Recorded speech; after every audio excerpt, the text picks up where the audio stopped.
grâce, seule ta grâce. Nous voulons instaurer un état de droit. Et dans un état de droit, il y a une justice indépendante. Ce n'est pas à l'individu Félix Tshisekedi de commencer à faire justice.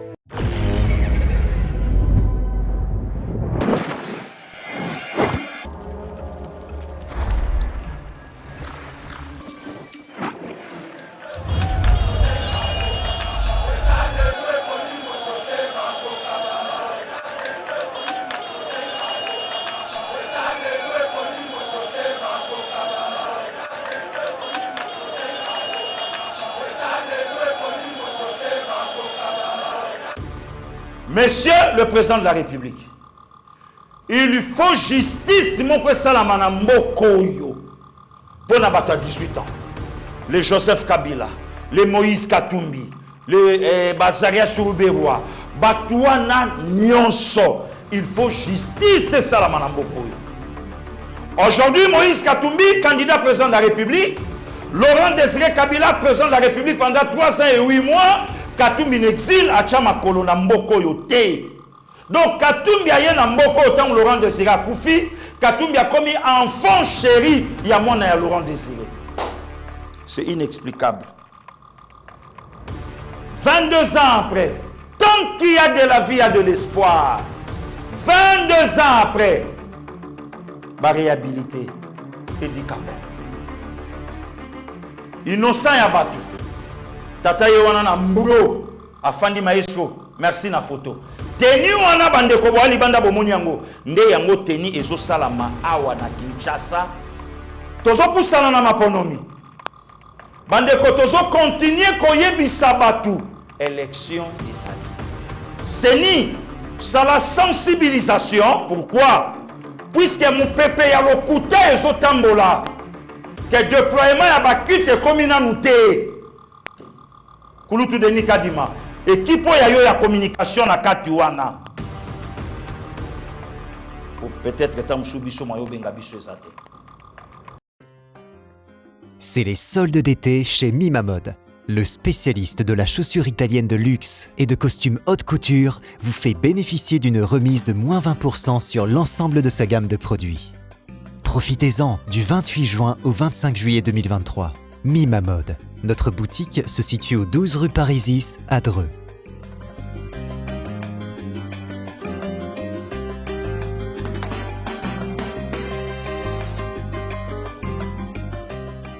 Venez découvrir notre nouvelle collection de chaussures de luxe faite par des artisans italiens, tels que nos Richelieu, en cuir pleine fleur, ou nos mocassins tricolores, ainsi que nos nouveaux costumes de cérémonie haute couture. La qualité et la diversité de ces collections vous donneront l'embarras du choix et vous bénéficierez de nos conseils avisés grâce à notre expertise de plus de 15 ans.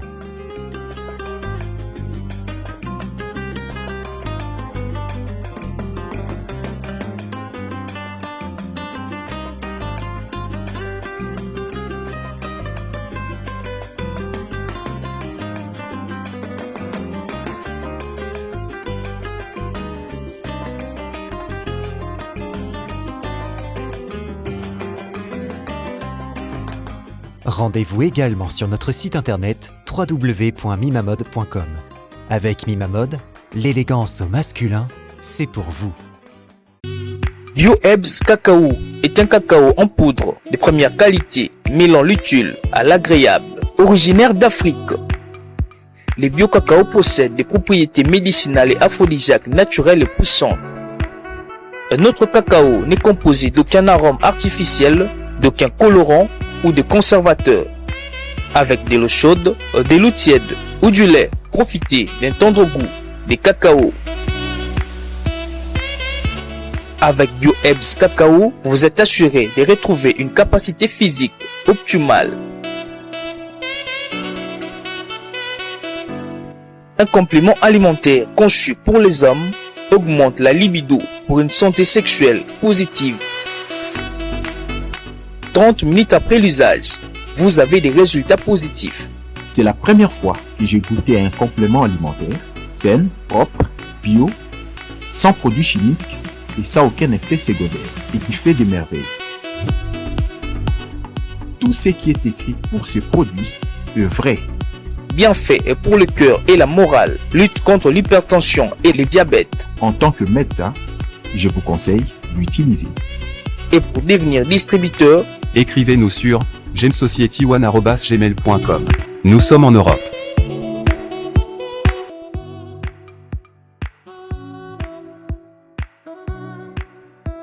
Nous sommes aux États-Unis et au Canada.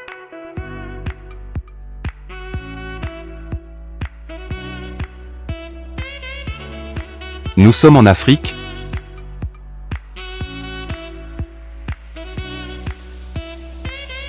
Nous sommes à l'est de la RDC et à Kinshasa.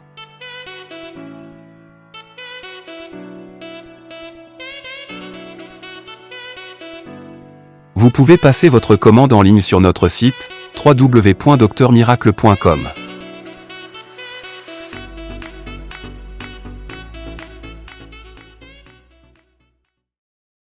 Bonjour, na Congolaises et Congolais, Bozolanda Bisso de partout, samedi 21 octobre 2023.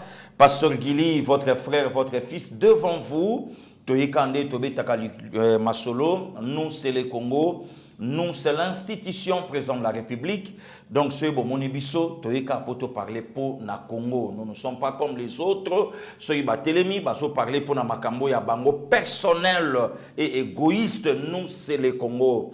La fois passée, na plateau, il y a Ndeko Mitterrand Naya, na Betaki Lisolo, il y a mois d'octobre, et ça mois Oyo Afrique, et les libres président Ebele.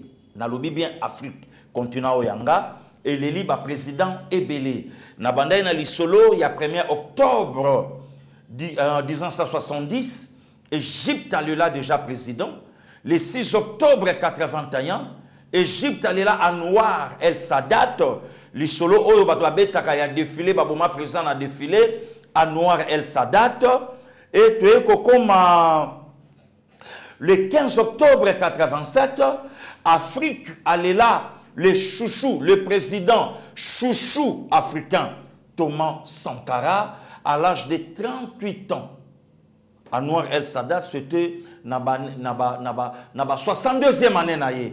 Mais Thomas Sankara a flair d'âge, 38 ans. Et 4 jours après, 19 octobre, le tout premier Mozambicain, Nabetakiamoli Solo, avant-hier, Samora Moïse Machel. Et hier, le 20 octobre, Muammar El Kadhafi. Maïs remercie la photo, Kadhafi. Et elle a qui le 20 octobre 2011. Donc, jour pour jour, les lots, 12 ans. Kadhafi né le 1er septembre 1942 et assassiné, tué le 20 octobre 2011. Arrivé au pouvoir, Kadhafi né le 19 juin 1942, arrivé au pouvoir le 1er septembre 1969 jusqu'au 20 octobre 2011.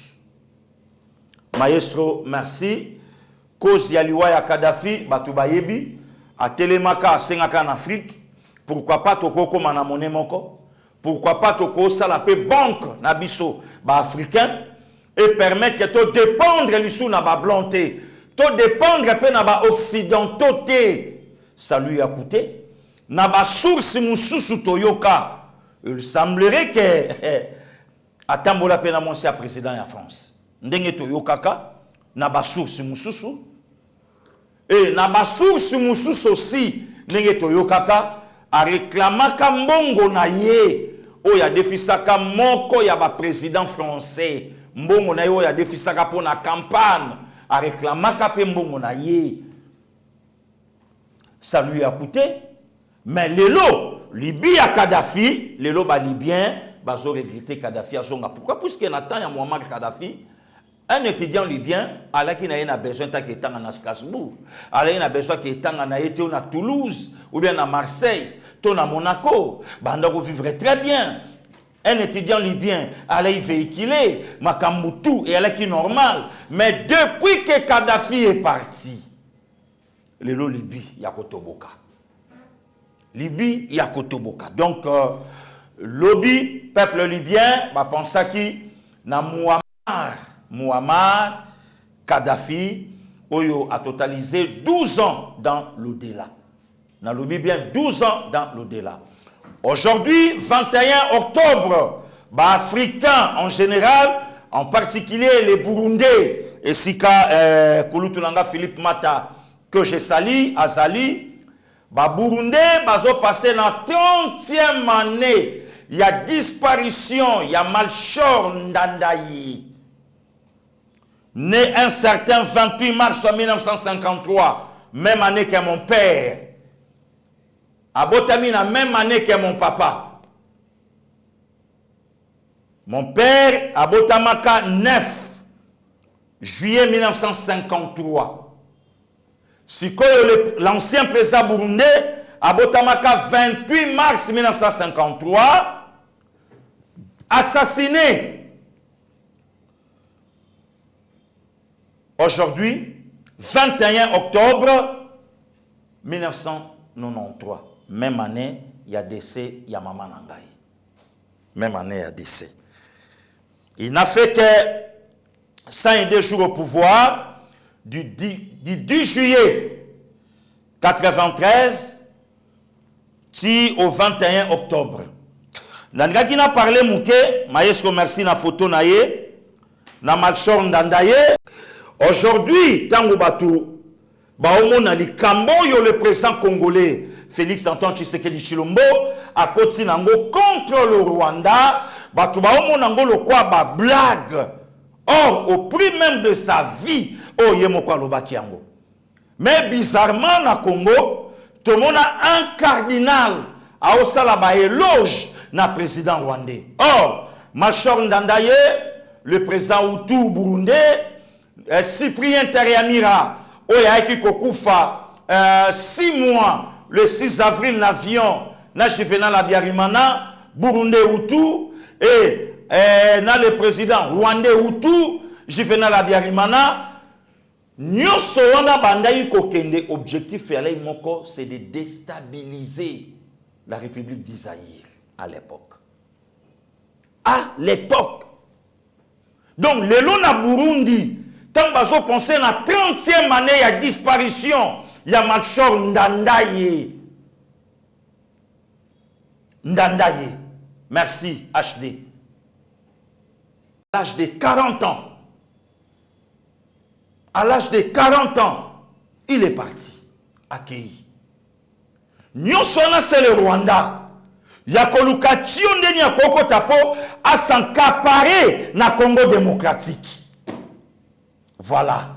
Lelo, Baburundi place Bazali, Pasteur Gili, na yebatifi Mobimba, to pensé na bango, ndenge quand même bato balinga kabiso, na ba récapitulation, ya kozongisa mwa mayele mukie na mitu ya bato. Demain 22 octobre, maintenant nous les Congolais, toujours penser la deuxième première dame de la République. Photo Yangoana. Annette Mobutu. Décédé 22 octobre 1977. À l'âge de 36 ans. Maman a eu un pouvoir, na maréchal, elle avait 24 ans. 24 ans, 1965. Né dans les années 1941. Mais le logo kuta ne commence il y a 24 ans à Otika la Bolumbu na TikTok. Na TikTok à Otika la Mutakala. Le logo mona ne commence il y a 24 ans. Makamusu so moyen toloba ezate.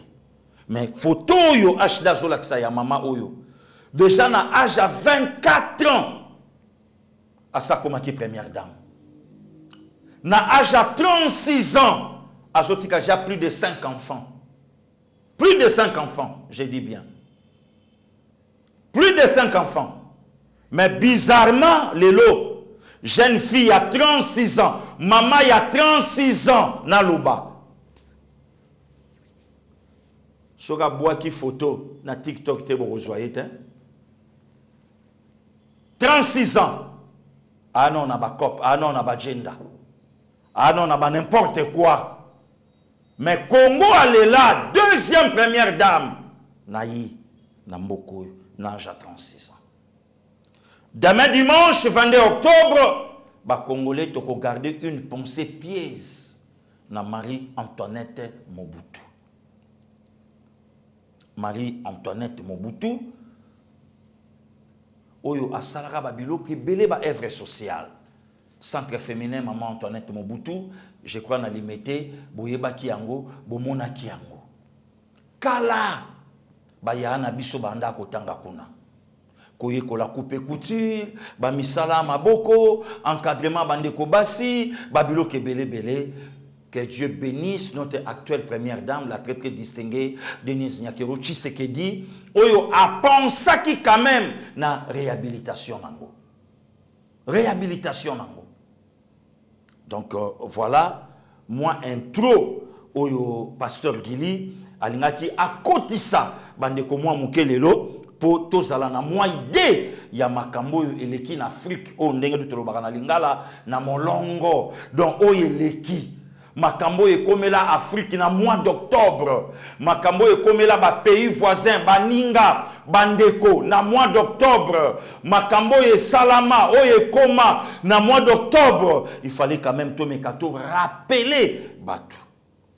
Ndeko moko apambola kingai ayebisinga lobi alobi pasteur Gili quand ndenge na landaka yo na biloba loba na yo olobaka eloko moko na retena yango na kuta na mon examen.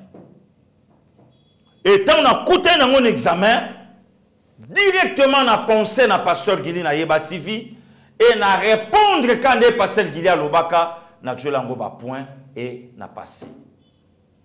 Et ndeko na luka ki amonanga pour apesanga billet moko ya $100. Nzambe abatela yo place ozali okumba pe betite na yo musika okoma pe mutu na mboka oyo. Voilà. Donc babiloko esala kelelo tokoma kokota, tokoma koluka, tokoma koyekola babilo ke belé. Pourquoi? Puisque ezana batwe belé lelo nenge to bandaka mosala ngo nenge loba nango papa Willy e bondaki na mama bi eroba na Lille aole la bokilo na ye to bandaka ngo lokwa ya tikitsa tsa mais lelo e komisi pe biso bato à cause de mosalo to kitina aéroport à Itro. À cause de Moussalo Tokitina aéroport Jomo Kenyatta, à cause de Moussalo Tokitina aéroport Oliver Tambo, à cause de l'aéroport Tokitina Zaventem, à cause de Moussalo yo toujours Tambola. Je suis parmi Mouto Yazang de Konapoto, ni cousin, ni moi na tata moisi, ni moi na noko.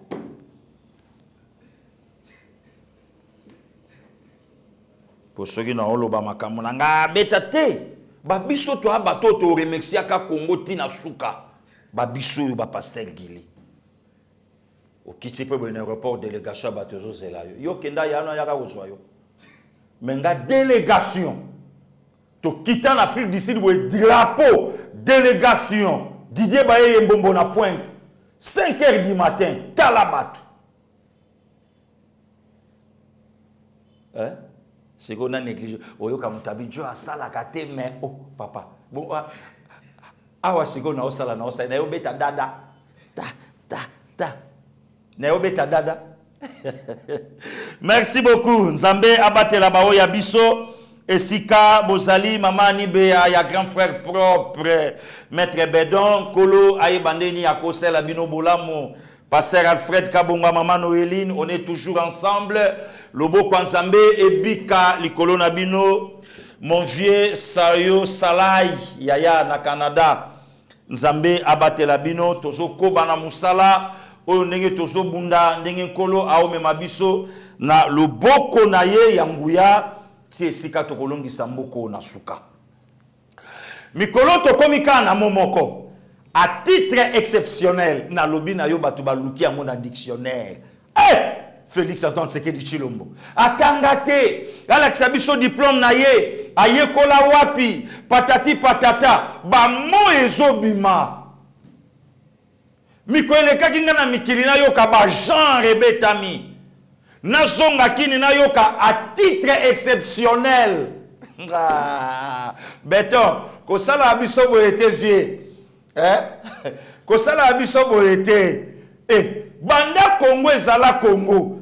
Toyoka mo wana na nomination ya mutu à titre exceptionnel. Peuple congolais le long na beta lisolo ya 22e région. 22 ans de prison, 22 ans d'incarcération, 22 ans Yakobengana civil, non Yakobengana militaire. Et si ka Satans ya colonel Edi Kapen tambazo ko iselaye, mais mabisokuna bongo tozonga. Le colonel Edi Kapen dans la barre.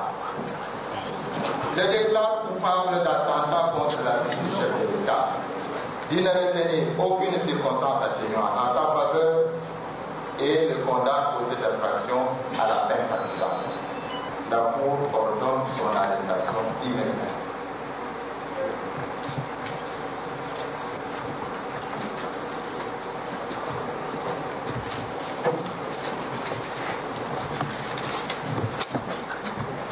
Photographe. Photographe. Caméraman. Allez-y rapidement. Caméraman. Caméraman. Caméraman.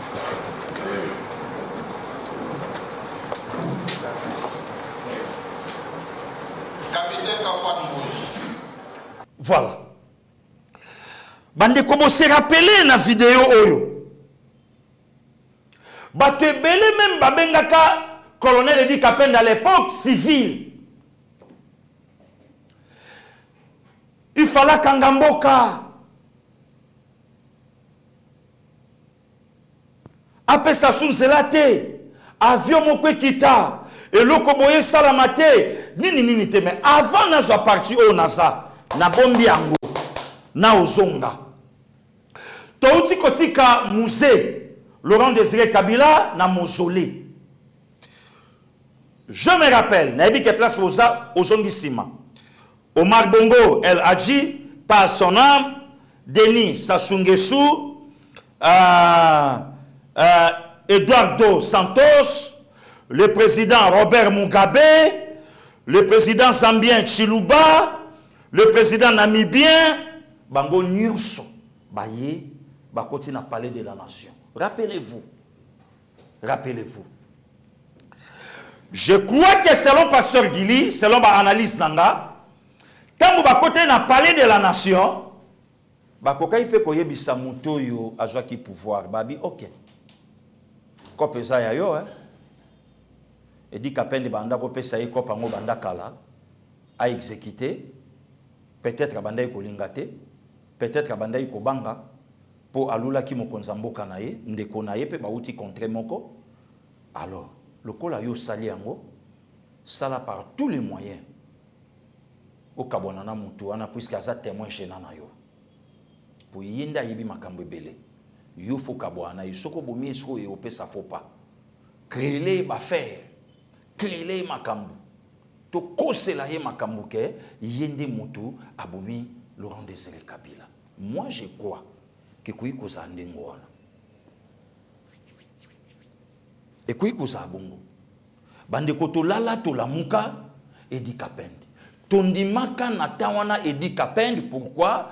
Puisque Edi Kapen mutazwaka commande ya République démocratique du Congo na tawana makambo na oloba petit nanga de papa yebi yango te. Edi Kapen muta maîtrisaka mboka.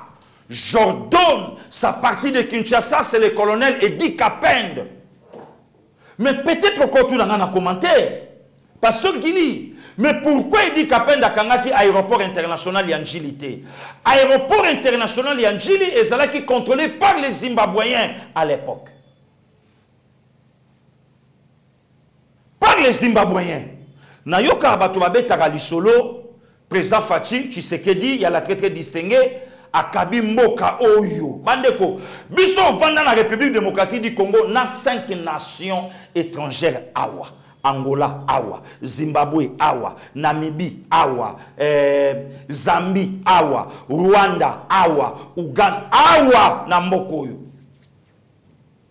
siko botunanga tovandaka na bango puisque banda oluka nini, tovandaka na bango puisque balingaki nini. A connaît pas à demander,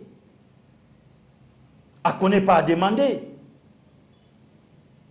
Commandant oya banda ikobate la aéroport international en Jili, un Zimbabwéen ndenge peka passer Gili ayoka azwa coup de fil. Di nana na aéroport songolo pakala. OK. Jet moke zo kita na bino nyoso bope sango mokongo mutata langote. Oh. Ah bon? Oui. Jet moke zo koya wana sikoyo. Jet koya mutukeya mutu akota akenda mbala moko. Yo fozonga rapide, mission accomplie. Yo fozonga mbangu na capitale, mission accomplie. Allez, zonga kende zobokonzi. Bande kolelo to mekano to sola moke à titre exceptionnel, oyeye pour la première fois na armée. Ezalate. Na armée ezalate pour la première fois. Dans tout na question. Na copie à Koboma Laurent Désiré Kabila le 16 janvier 2001. Et ça a dit Kapent, s'il faut le babongo. Et ça a dit Kapent. Copie à Koboma, président de la République. Où sont les autres? Bamsou Bazawapi. Ba o ba kote na kata kopo yo. Bamsou Bazawapi. Bon, si tel est le cas, pourquoi Bopeki Sabiso film intitulé Qui a tué Laurent Désiré Kabila? Film ane monanate. Pourquoi? Na kata film wana, il y a de vérité au peuple congolais et sengela ki ayoka na joaka grâce à Otalango. Qui a tué Laurent Désiré Kabila? Au Commanda qui n'a rien à voir na makambo yo nyonso ba chargeaka le colonel Edi Kapen na Tanwana. OK. Peuple congolais tokende toujours na ba hypothèse. Tokende toujours na ba analyse. O toke nango malembe, tie sika o tokokoma nango. Tozupe hypothèse mususu. Laurent Désiré Kabila est parti, son fils Joseph Kabila Kabange a eu pouvoir.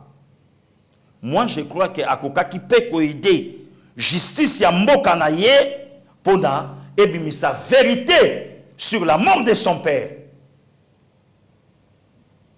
Oh, mais pasteur Gili, mais il y a sa président de la République.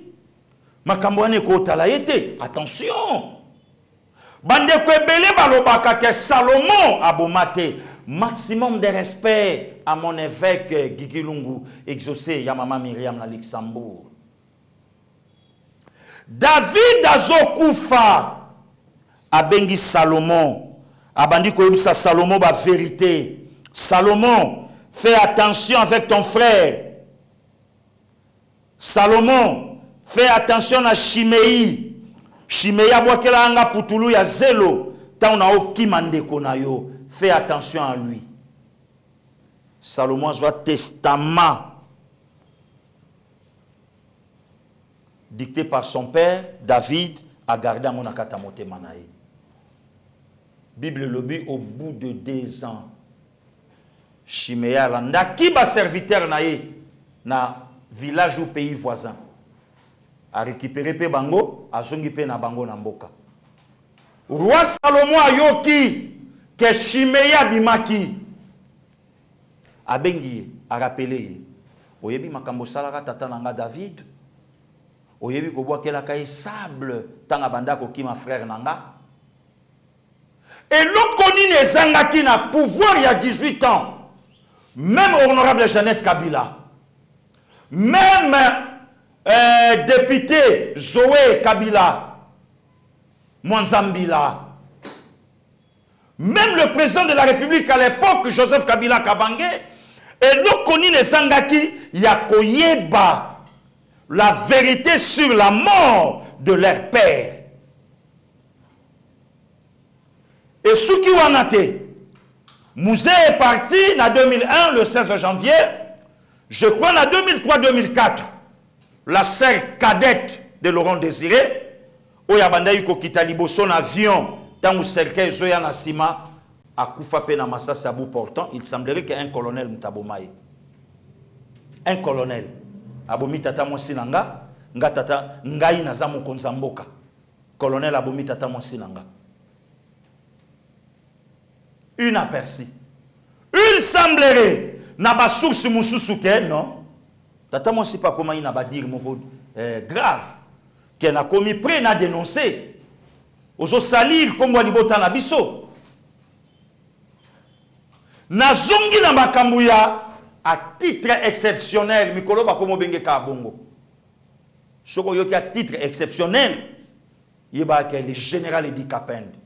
22 ans de prison, 22e région militaire.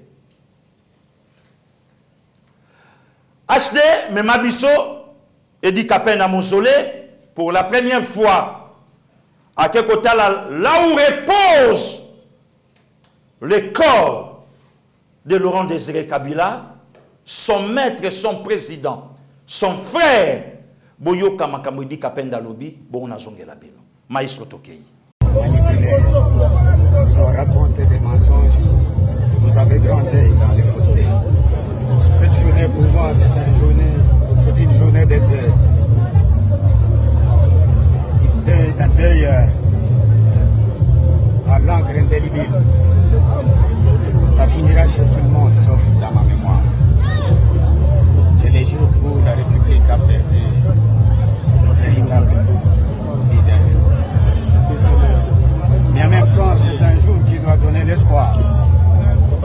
Vous avez dit que ça fait 22 ans que j'étais en prison et tout ce temps. Mais aujourd'hui, si je suis devant vos micros, c'est grâce à une personne. Cette personne s'appelle le président Félix. C'est là qui a décidé de me libérer pour que je me joigne à vous tous. De sorte que nous puissions rendre hommage à les lions de la République démocratique, Laurent Désiré Kabila. J'ai donc double sens, pleurer mon père et en même temps remercier celui qui a permis que j'ai eu l'occasion de pleurer mon père. Voilà. Ouais, l'histoire, vous avez souligné qu'on a manipulé l'histoire. Qu'est-ce qu'on peut retenir par rapport à la journée d'aujourd'hui, concrètement par rapport à l'assassinat? Concrètement, c'est que les méchants ont assassiné le président de la République, Laurent Désiré Kabila. Et vous devez savoir que le président n'a pas été assassiné la nuit. Il a été assassiné pendant la journée. Et il était 12h55 ce jour-là. Et donc, toute la vérité excissément doit être connue. Et elle existe. Tout ce qu'on vous a raconté, c'est de l'histoire politique. Ils avaient raison de vous dire de frustrer, mais la vérité, vous la trouverez quand vous voudrez. Ouais, on peut compter sur vous pour avoir plus des détails sur sa mort. Parce que vous dites que toute l'histoire vous sera racontée. Parce que le peuple congolais a... Il n'y avait pas que moi qui étais présent ce jour-là. Oui. Malheureusement, quand on m'a enfermé, tous ceux qui étaient avec moi ce jour-là n'ont pas pris le micro. On leur a privé la parole. Et on a fait ce qu'ils ont fait devant. Boyoki binomoko vérité. Les ennemis falsifia histoire. Yebi makambo basala. Mais Juibert Yashiki Bakala Yakuba Emanze momoko important. Naloba la fois passée. Bauti koli ya moto. Bayeko pangu sa monoko. Nilamba nanga. Mabeba sale lumba nangai. Bauti kobonga Laurent Désiré. Bayeko pangu sa. Makila na bango pas général dit, colonel dit à l'époque. Keyindi. Mais peuple congolais, Botunate, tu sais que du Amoulumba Etienne Sphinx à Koufi, il fallait Fachaz au pouvoir pour Ayamba Kora Papa Naya Kundaye. Mais pourquoi pas Laurent Désiré à Koufi, Joseph Kabila du pouvoir, vérité Kokaï Kobimate sur la mort de soi-disant son père. Nalobi bien, soi-disant son père. Et bien, pourquoi?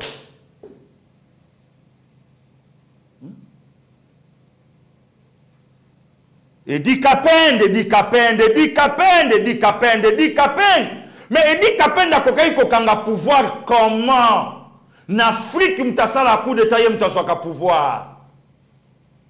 Maria Koufa, 18 mars 77, Mbabi, m'tassa pouvoir boyebi. Thomas Koufa, 15 octobre 87, m'tassa pouvoir boyebi. En Afrique, m'tassa la coup d'état m'tassa pouvoir. Juvenal Abiyarimana assassiné le 6 avril 94. Moutazoka pouvoir boyebi. À ça, le scénario, il y a Kobomba Mayakosa pouvoir, il y a Kopé Sango le pasteur Bisimungu. Et enfin, il y a Moka Songaki, Ajibor, Kop Nanga, et Loko Nanga.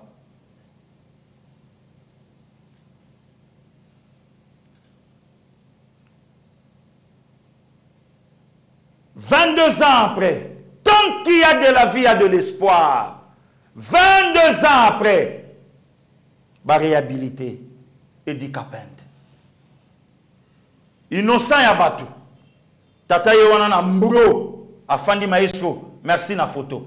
Teni wana bande ko wali banda bomoni yango. Nde yango teni ezo salama awa na Kinshasa. Couturier congolais awa. Nde yango wana obomoni général Edi Alati. C'est que Botuna Jean-Marc Kabundi Motuna na prison. Yo mutolobaka ke Tshisekedi incapable ya ko doter ba militaire teni. Bongo teni wana lati.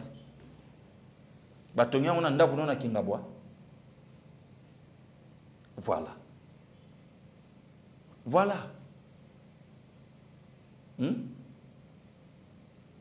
Peuple congolais, vérité souka souka et kobima.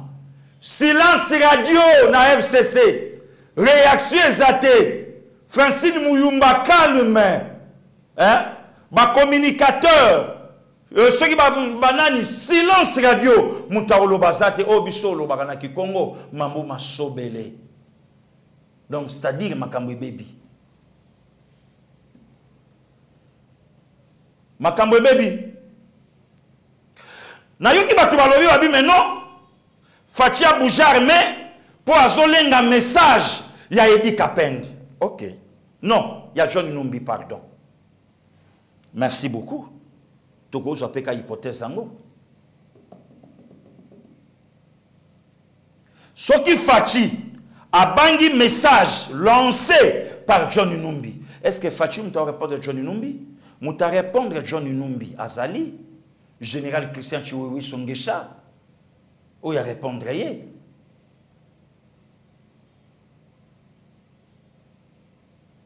Ou il répondrait.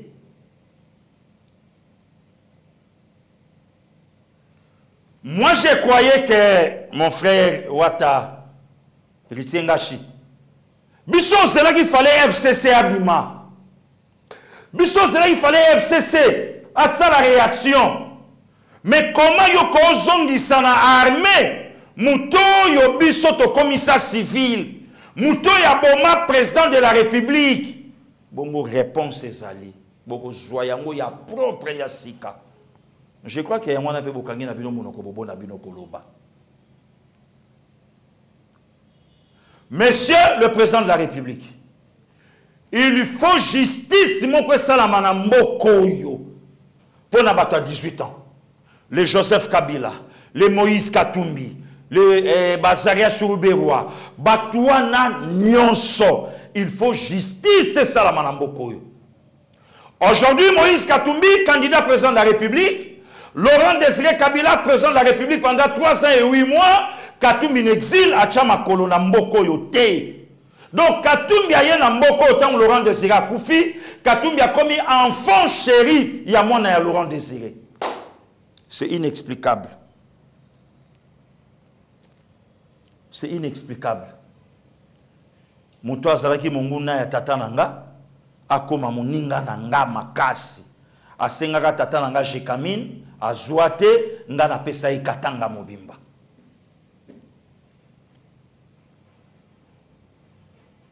Katanga mobimba. Bandeko, botala ba scène le kana na mbokoyo. Botunanga na 1997, na 1996, na 1998, na 1999, na l'an 2000. Botuna Katumbi abandai kosala nini na Égypte. Pourquoi Katumbi akimaka frère na ye Katangé, soi-disant Laurent Désiré Kabila? Pourquoi Laurent Désiré ebisai Katumbi mukolo na komona yo tche makolo na mbokoyo? Soko za Congolais ya kocha makolo na mbokoyo. Ayaka te point. Ah. Parce que le loyer m'a bêté, na nga m'a bêté. Le lieu zaka samedi. Tout ça me kato sur la puisque lobi bato ba vanda vana ndako batala tala biso ba kolo to Roger Luma ba Jean Michel Okyo ba vanda na ba parler batala biso momuke.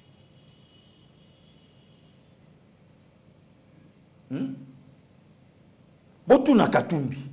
Botuna ye. Botuna ye.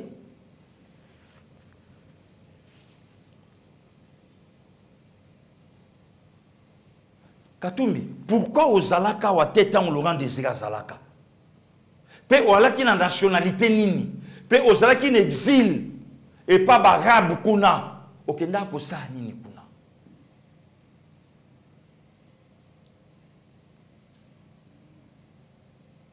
Peuple congolais, vous pensez réellement? Le général Edi Kapend, avec tout le respect, à côté na copie à Koboma président et le lot.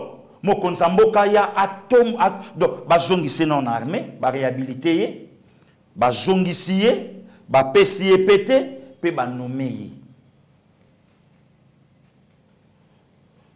lokuta na lokuta ya mwana boyoki moka lobaki des aventuriers de mauvais goût ba falsifier histoire ba bongola makambu. Rachidi Mtabomaki était, Rachidi Abete Masasi, papa, allez, Mbalamoro Edi Kapend, Amoni Rachidi Azokima, allez, Edi Kapend Abomi Rachidi. Na papa mon copé Emile Mota, il n'y a pas où tu es kotika, biso je crois. Papa Emile Mota pas côté na blague. Je suis le dernier témoin oculaire, Oyamona assassin. Tu as là qui n'a musée Laurent Désiré Kabila na bureau tango assassin Koti azo fusillé président de la République. D'ailleurs, dernière balo et ceux qui m'ont conduit et transpercé et yaka aussi sa course nango na canapé na vandaki. Ah.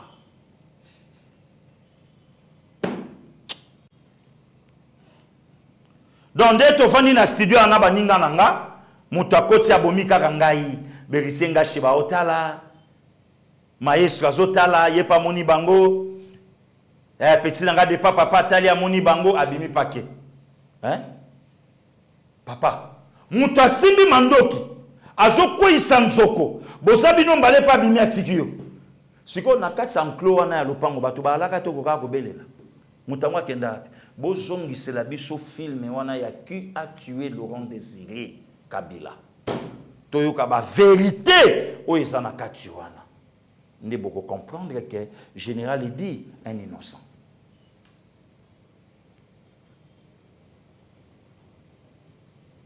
Un innocent. Au co travailler bien tenaillé. Ayebi vérité. Et bizarrement, bande kobo landanga lelo. Batu nyoso balaki fidèle na Laurent Désiré Kabila musée. Ningi to bande ko benga Juya musée écarté na mwana écarté na mwana batu nyonso ba fidèle compagnon ya tata mwana tango ya lobibi noté le Kakuji le Mwense Kongolo Abdoulaye Hérodi Andombasi, Didier Moumengi, Deogracias Bougera, batu nyonso wana, ba papa Babimbai, donc écarté, yoka la renouvellement ya classe politique. Azarias Roubero Maniwa. Yoka renouvellement ya classe politique. Yoka renouvellement. Moïse Katumbi Chapwe. yoka renouvellement ya classe politique abi bango bayebi ngai na ya sikoyo na clique nanga oyo ba changer sikoyo histoire. Non, non, non. Oui, le banangata mutunanga achuda ya Olga. Non. Té, bongo té. Il faut toyer ma vérité. Merci, monsieur le président de la République, de penser à Edi Kapend. Et ça peut mon devoir de Sakayo. Ce qui vraiment est président, Oyo Kabila te muta nommé yo, bimisa Edi Kapend de tondim. Et ça peut réponse. Et ça peut réponse. Abimisande Edi Kapend. Abimisande Edi Kapend potondi maye. Abimisande Edi Kapend. Edi Kapend abima na cardinal. Baneko, non yebisabi no complot eza contre mboka oyo okocha idete. Complot. Donc na cardinal alingandi misabatu. Elobananga tafuda mura abiga. Donc, il n'y a pas doute méthodique qui n'a mis tout à batu nyonso. Non, et ça, président de la République. D'ailleurs, Basolo lina na Joseph Kabila pour la libération ya dit. Oh! Donc, n'est-ce pas si koto, c'est la Toyo Kake, pour la nomination, il y a général Edi Kapend, Basolo li pe na Joseph Kabila. Donc, toujours n'y a pas Toyo Kayango.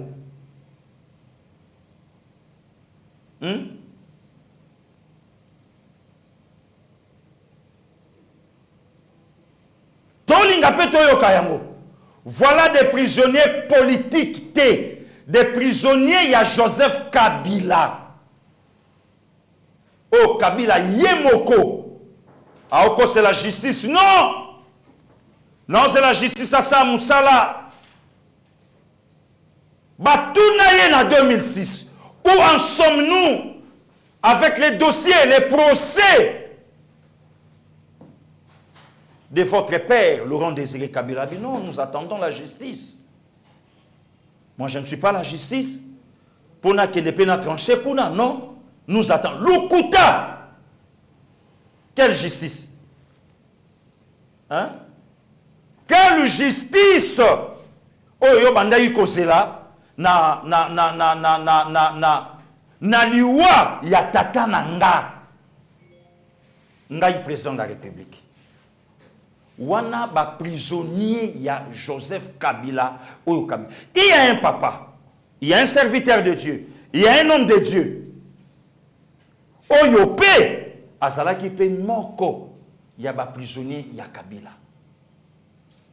Pasteur Gili, oh, justice le kanga ite, justice te.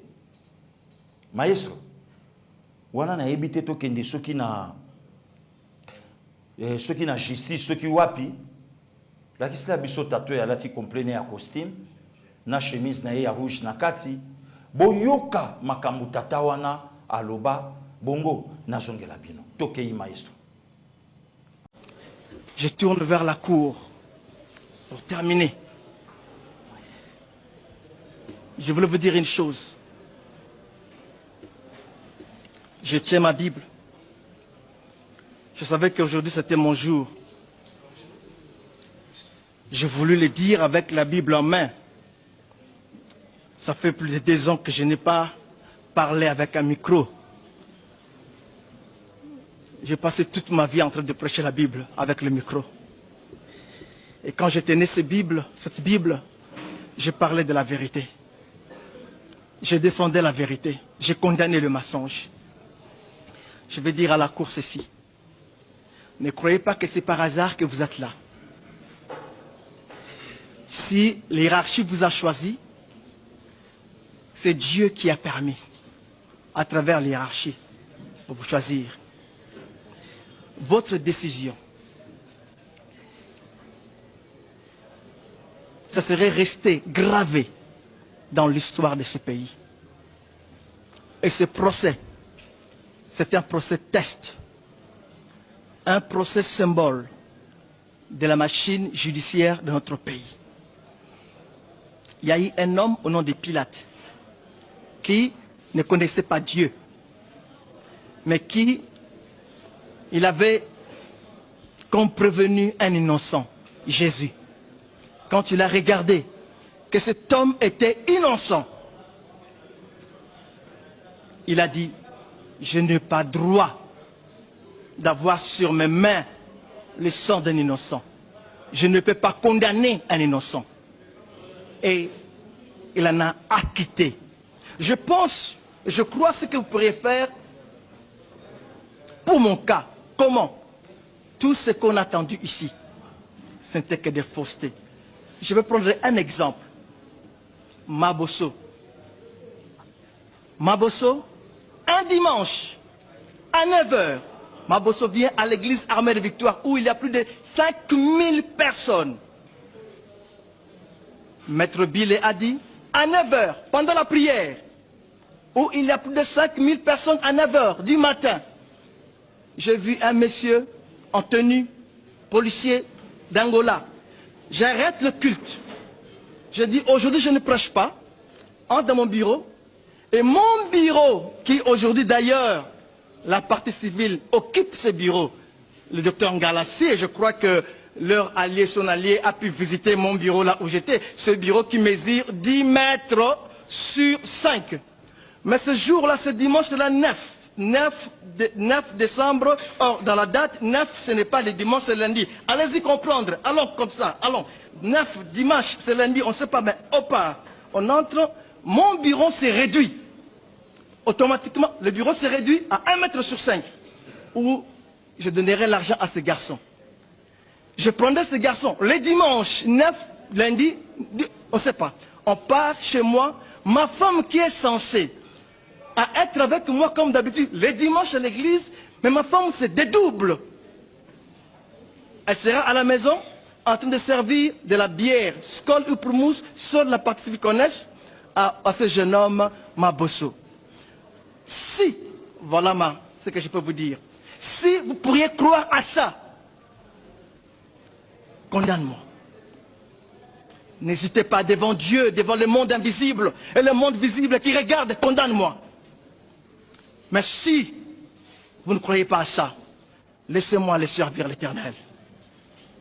Il y a des brebis de Dieu qui ont besoin de moi. Ce pays a besoin de moi. Je prends un autre exemple pour terminer. Une personne, irruption dans notre bureau. Ils entrent, quelqu'un crie, les armes, on me prend.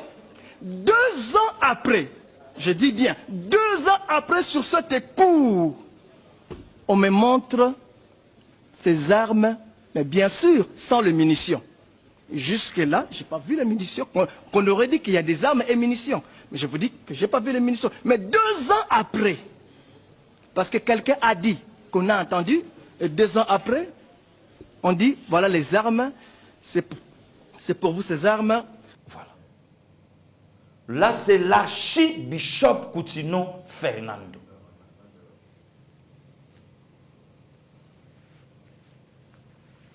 Wana babora Kabila Yemoko. Un innocent. Oyebi lelo ha. Et comment na blo mususu otengi kombo ya mutu. Bato mombo bakomi agité. Mikolo yo ndenge na zozo ba menace. Bapel. Ba message. Oh non. Wala photo so kaka la justice lisusu. Oh. Mais mutu loko la ngai bo so bo fundinga bo kangisinga. Mais yeba ko voter lisusu te. Tandis que Nzambe mutaloba naye.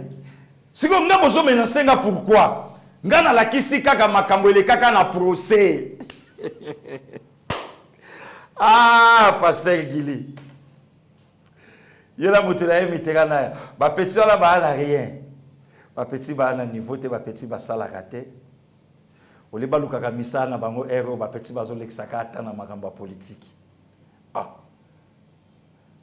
Bon, je la commune, on va rejoindre la société. Il y a aussi une entreprise. Comme ça, il y a un c'était na futakata moi qui coucou. Là, c'est Coutinho Fernando. Tatawana. Kaka pona sauvons le Congo. Kaka pona kobundela mbokoyo. kaka po te Koutino dérange bato ebele bakomi koyoka ye même scénario elekanaka na Bible na temps ya Yesu moyen to simba ye eza te po bato ebele bakomi koyoka message na ye. Il faut to leka par quelqu'un Judas yaka. Oh, pasteur Gili eloba nango mutu nanga mit. Oh, siko lingo tanga suna ni Judas alelo. Na tangi Judas alelo te. Mais il fallait qu'il y ait quelqu'un oyo kokai ko aider biso poto simba ye. Je voulais dire quoi par là? Moment passé Gili au salle émission. Église de réveil tala. Et comme il y a koningana. Bapikoli pasteur Dodo Kamba, motif détournement. Na ebsa rande komitera na yanga linga la mingi. Motif nini moibi. Balobeli pasteur Dodo Kamba moibi ya misolo. A falsifié statut ya basali ya Nzambe. Ah. Makambo ebele subu ndenge nini pas pasteur Dodo Kamba. A komi kosala chantage na kombo ya mokonzi ya mboka. Oh, motif lisu yango wana nini lisusu to solola lelo yo parce qu'il peut lokola moko ya réveil moko ya basali ya réveil na ningali to mekatoko tanano pe mo likambo yango. Qu'est-ce qui se passe à quelques jours ya maponomi na katamboko yo? Peuple congolais to mekano to tuna pasteur Dodo Kamba. Okutaki combien na caisse ya RSC? Combien? Oh yo okutaki combien? Bongo to yeba oh yole. Il semblerait que pasteur Dodo Kamba a coûté 1000 francs. Ata 1000 francs le meyate. Alénine. Tozo sola le long on a 4 émissions oyo. Jeune oyo, papa oyo. Ndeko Steve Konda olax la bisoye Dodo Kamba te bele balingaka ye. Ndenge pe balingaka basala Nzambe nyonso ya mboka na biso. Merci beaucoup maestro. Mais aye ko marquer batu. A komami na mitu ya ba congolais et congolais période ya ko désigner président ya CENI. Oyo jeune oyo, papa oyo, serviteur oyo, a telemi pour faire face na bateau ba pesa qui est chance te, na duel wana, na combat wana. Oui, confession, mais azi chance ya ko rafle 6 à Kenango. À Kenango. Le pasteur Dodo Kamba, 6 à Kenango. Na sima mo Kongo na ye. Pe abundi na banani? Abundi na Senko, abundi na nani? Abundi na Missioni. Maestro Zongstela biso photo na ye. Tata oyo Dodo Kamba. Le seul président, nalobi bien le seul, banda RSC sala RSC, oyo a pesi position na ye na mboka. Atamboli na ba ambassade. Oyo eza awe pa na biso pona ko expliquer bango makambo oyo ezolekana na mboka na biso. Mais eloko nini komeli likambo ya nomination na ye kokoma évêque général eza déjà na bato oyo mususu ndenge pe to koti bobo sana te ke passer Gili paza moko réveil moko pe basala Nzamba réveil na muto ya kotuna na ngai mutu na kati toza ndenge moko te. Koyana ye et c'est pour ça qu'il y a déjà problème pour avant la place wana. Banoma yete ba vota kayende comité na ya na assemblée générale. Banoma kabango te nani ana pouvoir à nommer. Et puis ekosala na république mobimba. Donc, Abima, mokonzi a RSC, atala ba préalable na ye, amoni ke awangai ekoki, soki na tche mutu, ça va. Mais kaka na ye bandeli na yango, matate bandi. Oye mema bango même tina cour, na mosala nzambe moko, oyo pe, a soutenaka candidat na ye ya seni, Ronsard Malonda, batonyon so ba yebi, famille politique ya Ronsard Malonda, FCC, c'est que serviteur wana, azape membre ya FCC, guerre de GC bandaki depuis wana. Bakoma na justice babongisa ninge pe bakokai ko bongisa makambo tamboli nango kitoko. Musala nzamba bandi musala na ye ndengo ya bandi. Ba menace ya bavie. To benga bongo ba papa. Ba to bazwa monopole église de réveil ba père.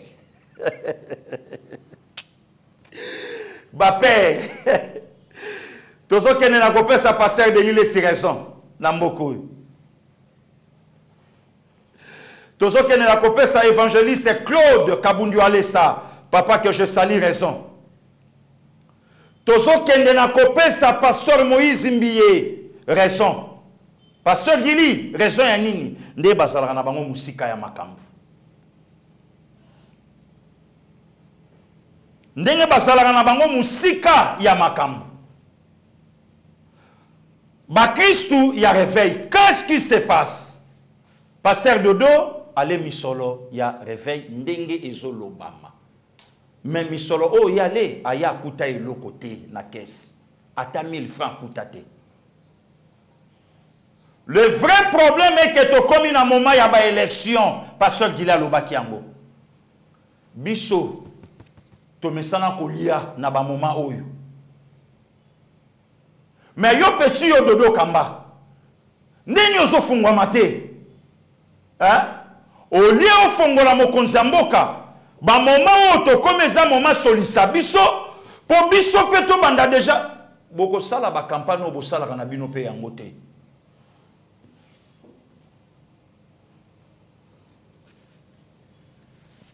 Bo sala yango te. Na pesa ndakisaka bo sala yango te. Prière il y a le 30 juin na stade martyr.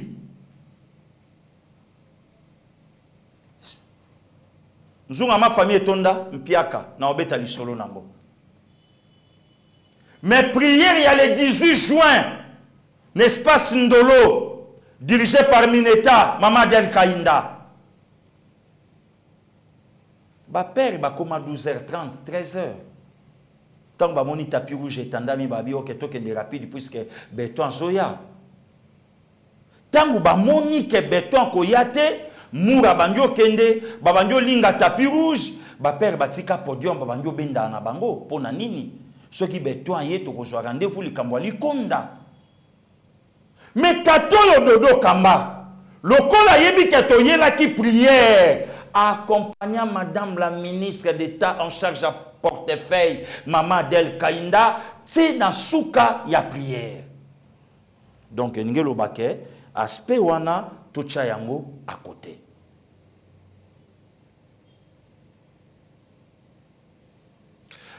Monsieur le Président de la République, Ozatata, Biso Bato Ali Banda, Tebi, Nyonso Ezolekana. Chantage na kombo mokonza mboka, je ne sais pas. Comment on a tato Nengazali? Un monsieur très calme et très doux. Il fallait même que ça soit un médecin. Il fallait ça un médecin. Quand ça un prédicateur. Seigneur, quand il y a une confusion, à Longola, un monsieur doux, a commis ça un monsieur barbare na chair pour l'évangile de Jésus-Christ. Or, Américain, il y a un médecin, même pilote. Même pilote. Bonjour reproché yé nanini. Bon, il y a réunion to kutana vendredi. Comme ça, ba caméra ezala, to mekato solo la. Longoli la biso ba caméra. Excusez, longoli la biso ba caméra wana. Longola yango, to fanda to solo la. Li solo autour ya mbongo. Biso to lia nini. par na biso na kati wana eza nini bongo biso lobi nini mais est-ce que possible yoki mokonzi ya mboka asabimisi 100 francs pour apesa basali na nzambe ya réveil bongo ekotimi te président Fachi aza lokwa Kabila te soki Kabila bandai kokaba mbongo po Kabila yeba ike na kokoma na victoire te pona loba mais il suffit beton atelema bato bakoya bato ba uganga pe beton koloba donc beton za ndenge moko na Kabila te Kabila banda opesa bino po bosala bras allongé na ye mais c'est pas le cas avec beton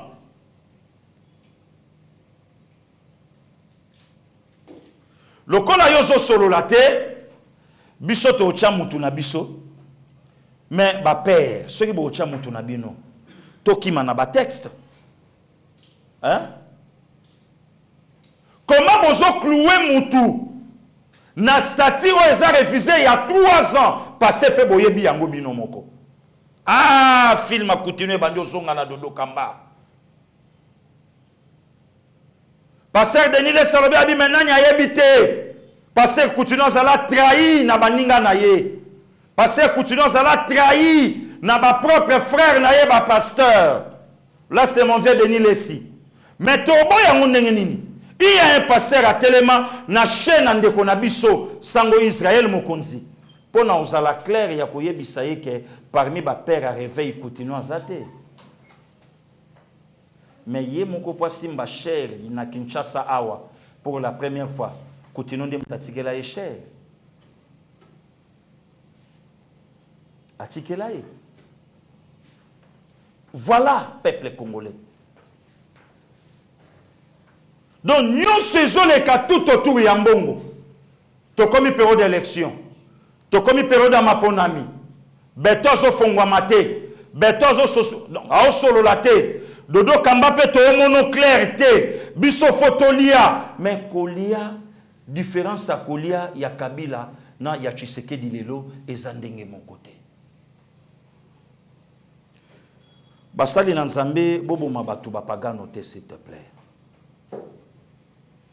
s'il te plaît RSC et sali ba difficile trop.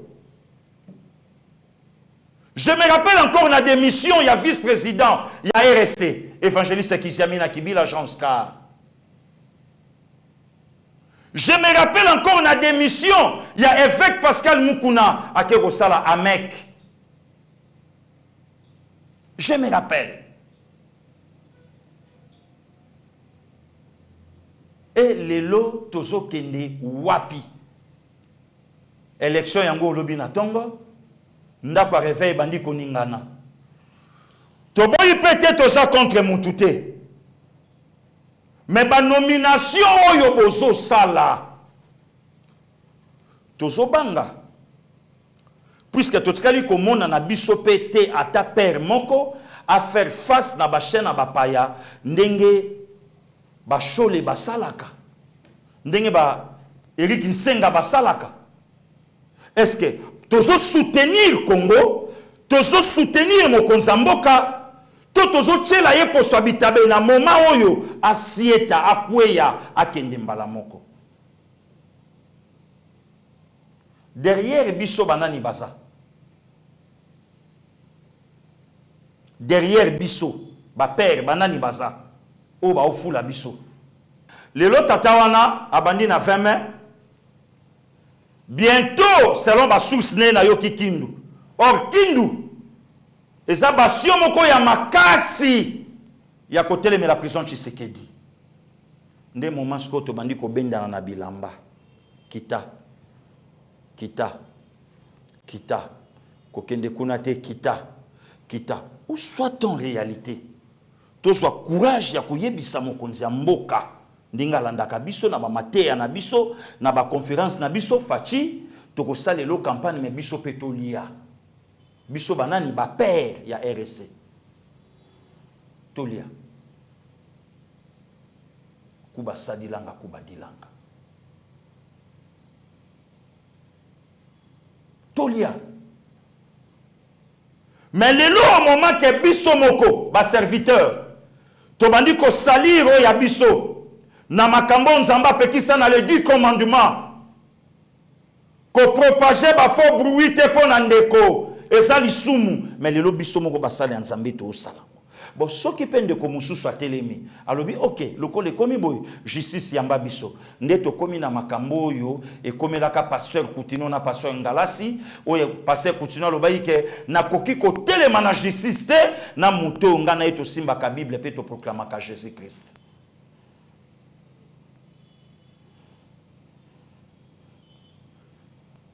To proclama ka Jésus-Christ.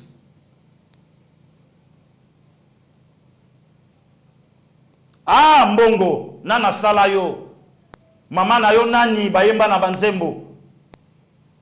Koko na yo nani, nzembo. Outa wapi mbongo. Mbongo, mbongo. Ah, te, banzembo akali alaga na succès. Mama na yo nani, mbongo. Voilà, peuple congolais.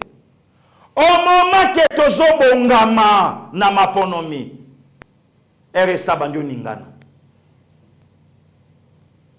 N'importe quoi. Na osenga na basali ya nzambe, bozonga, bofongo la Bible botanga. Ba verset o biso to yebite, bino boyebi yango. Bozonga lisanga bosolola.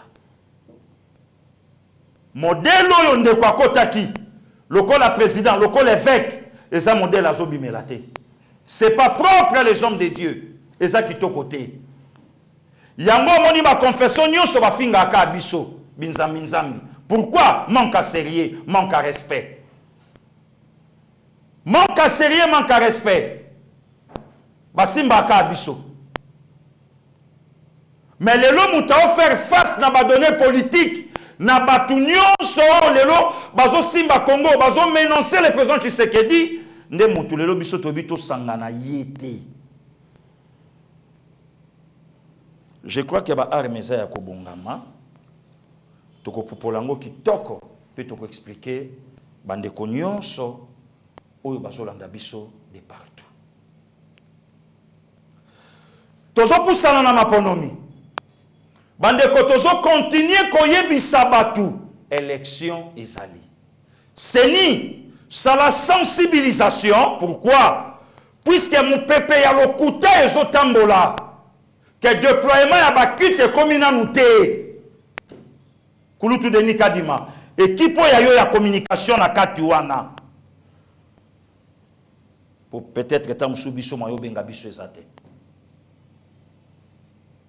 Moyo benga biso ezate. Élection ezali. Ndeko tobongama. Mikolo na osepela na makambo eleka na Congo central. HD lekisela ngara biso batu bamona. Makambo docteur Etienne Tshisekedi alobaka une fois IDPS na pouvoir. Bien fatala bino moko. Une fois IDPS na pouvoir opposition Koufi. Opposition Koufi. Na moko opposition za insulté. Pendant longo opposition za te. Voilà bien. Bon c'est parti. Bon c'est parti. Muko ndamoka kobonga te. Muko ndobolo.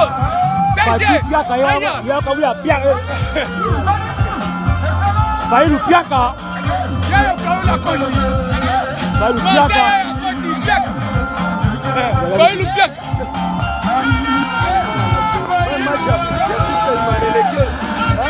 Bailu piaka. Piaka, piaka, piaka, piaka. Docteur Etienne Tshisekedi aloba une fois il dépêche la pouvoir opposition Koufi. Comment nyanga na bombe? Bino moko botala. Mpiaka ya propre ya sika ya kitoko. Sikoto okena mon élection. Le 20 décembre 2023, jour pour jour, 2 mois net, 60 jours. Mikole komi ya kotanga na misapi. Pas de dialogue, pas de glissement, pas de négociation, tozo kende na élection. 21 de candidats to kende.